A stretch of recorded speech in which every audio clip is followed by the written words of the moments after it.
Hey guys, Tyler here. The Breen are a reclusive, warlike race in the Star Trek universe that control significant territory in the Alpha Quadrant. First mentioned in The Next Generation and extensively featured in the second half of Deep Space Nine and Season 5 of Discovery, the Breen are nonetheless rather mysterious. We don't know very many details about them. Not only are their origins and history and their internal physiology quite elusive, but for a long time we never even knew what they looked like on the outside. Until Discovery's 5th season, every single appearance of the Breen has them wearing refrigeration suits. And according to Worf, no outsider had ever seen a Breen without their suit and lived. But in this video, I want to explore what we do know about the Breen's biology and evolutionary history, comparing them to our expectations about aliens in real life.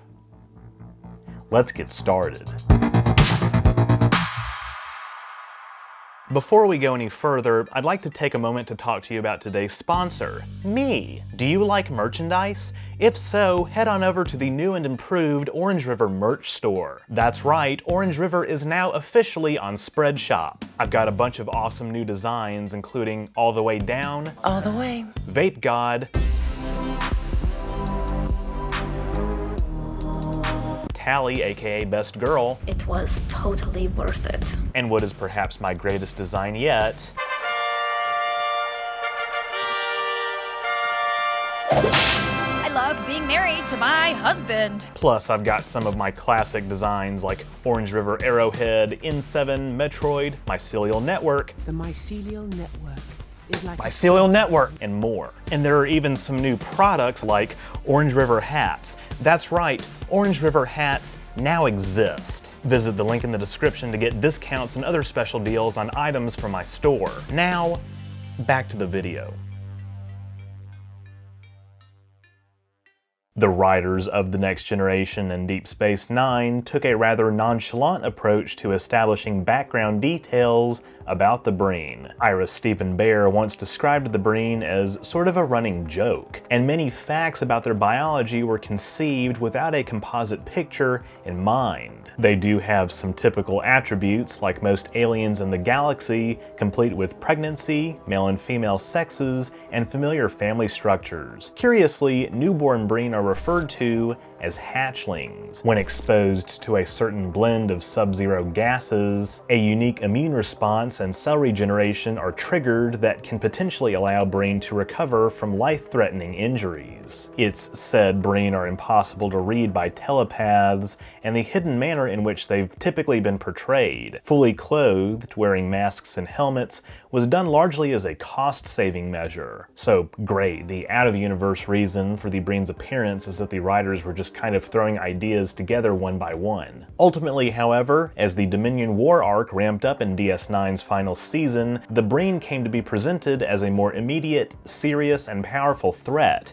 even going so far as to attack Earth. Regardless of their origins and initial purpose behind the scenes though, the Breen's distinct appearance has afforded lots of interesting storytelling opportunities. With that in mind, let's take a look at their homeworld, which can provide a framework for discussing their evolutionary history.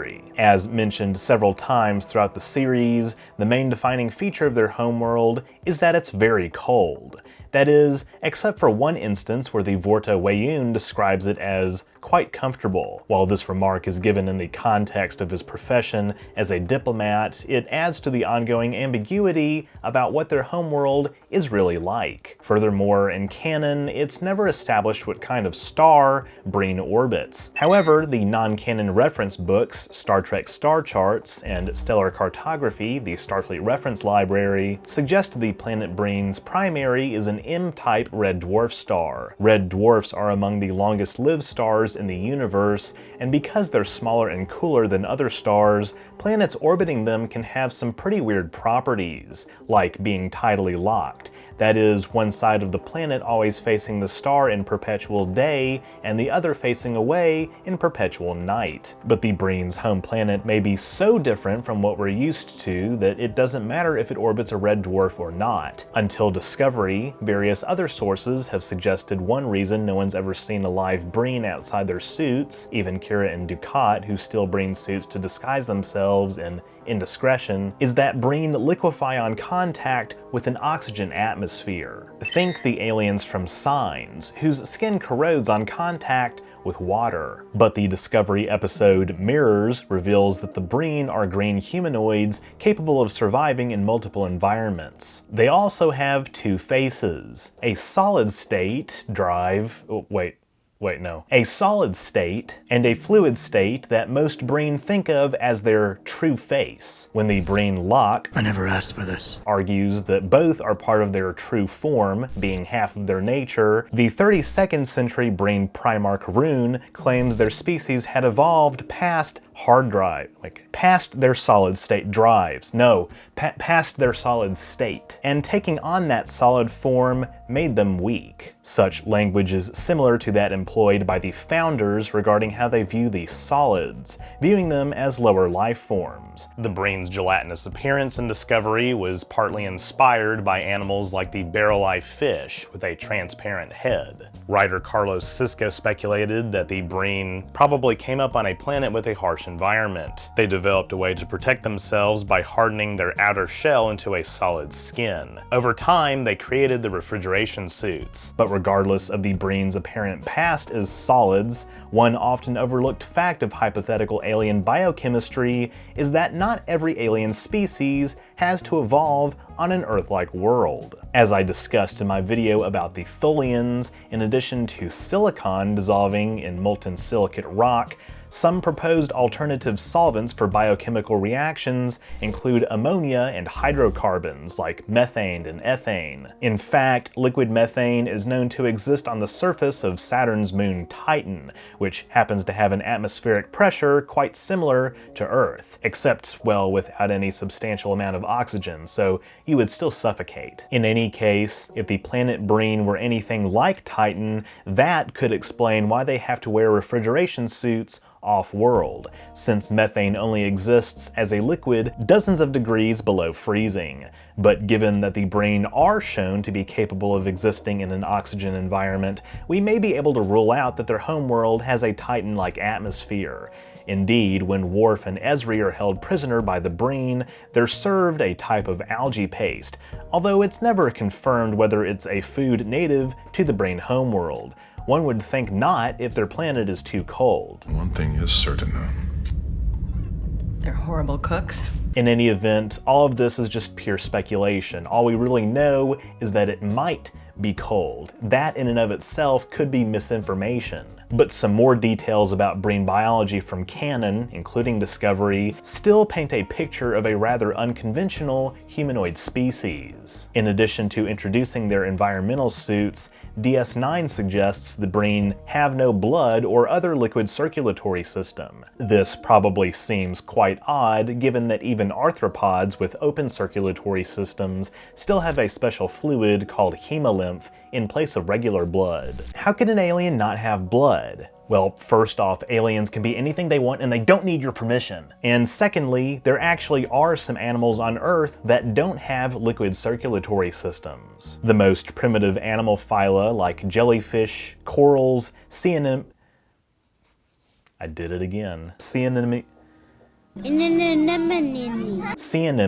and flatworms lack circulatory fluids and many basic organs. How the hell does this work? Well, some of the life forms I just mentioned can absorb dissolved oxygen from surrounding water directly into their cells, and others have special digestive tracts that distribute nutrients throughout their entire bodies. Now, I know what you're thinking. These are small animals that you could definitely beat in a fight. Well, maybe not a jellyfish. Anyway, the point is, it is possible for complex multicellular life to evolve without the need for circulatory systems. Of course, we do see Locke get stabbed and ooze some kind of fluid, although it's notably not red. Indeed, this fluid itself may be similar to hemolymph. That said, Sisco has clarified that the intention was that fluid is actually the jelly spilling out. But wait a minute, you're yelling at me. however. Didn't Esri Dax speculate that the Breen might be covered in fur, and couldn't the snout-like protrusion on their helmets mean they're a canine species? Well, this actually gets at the heart of another contention about the Breen, that they're actually not one singular species. Again, canon information about their biology has been pretty scant, even with the new revelations in Discovery, but the novels and other sources have offered some interesting alternative explanations about the Breen. In David Mack's novel Zero Sum Game, the Breen are stated to in fact be composed of multiple different species who use the name Breen to refer to their society. Many of these species could originate from different homeworlds, although it is possible that they'd share a homeworld like the different Xindi species. The main reason David Mack decided to go this route is because he felt the various canon descriptions of Breen biology had too many discrepancies to be neatly reconciled. Some of the show's writers have also given their opinion on what the Breen might have looked like. First Assistant Director Lou Race, for example, always suspected the Breen resembled Donald Duck. And no, I'm not making that up. On the other hand, Ira Stephen Bear himself proposed that the Breen may be slug-like creatures, which would be more consistent with the hypothetical, flabby, gelatinous life form we discussed earlier, and was indeed the closest guess to what Discovery ended up offering. This is Breen. At the end of the day, though, the possibility remains that the other factions in the Breen Civil War could be different species, but we have no way to know for sure.